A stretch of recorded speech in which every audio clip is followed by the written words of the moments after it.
मंडी जिला के द्रंग विधानसभा क्षेत्र से पूर्व प्रत्याशी रहे पूर्णचंद ठाकुर ने चुनावी मैदान में उतरने की इच्छा जाहिर कर दी है। चुनाव लड़ने की इच्छा उन्होंने एक सभा में जताई, जिसमें उन्होंने कहा कि वो इस बार जनता के सहयोग से अवश्य ही मंडी जिला के द्रंग विधानसभा से विधानसभा का चुनाव लड़ेंगे।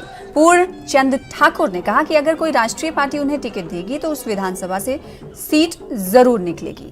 यहां अपने संबोधन में उन्होंने बिना नाम लिए पूर्व मंत्री कौल सिंह ठाकुर और मौजूदा भाजपा विधायक जवाहर ठाकुर पर भी जमकर हमला बोला।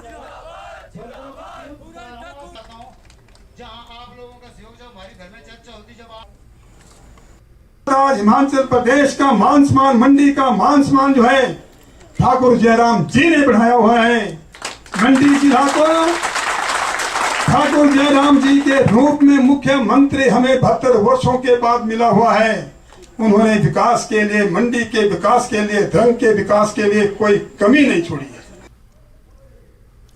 उधर मंडी के विजय सेन हाई स्कूल का मसला अब आम आदमी पार्टी उठाएगी। बिलासपुर में पत्रकारों को संबोधित करते हुए टावर लाइन शोषित जागरूकता मंच ने राष्ट्रीय संयोजक रजनीश शर्मा ने ये जानकारी दी। उन्होंने बताया कि मनीष सिसोदिया से उनके नेतृत्व में स्कूल के बच्चों के अभिभावक मिले थे, जिस पर सिसोदिया ने उन्हें भरोसा दिया कि ये मामला उठाया जाएगा।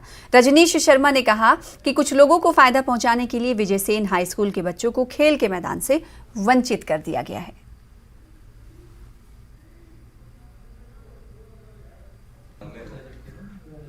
दिल्ली के उप मुख्यमंत्री मनीष सिसोदिया जी दिल्ली में आए थे।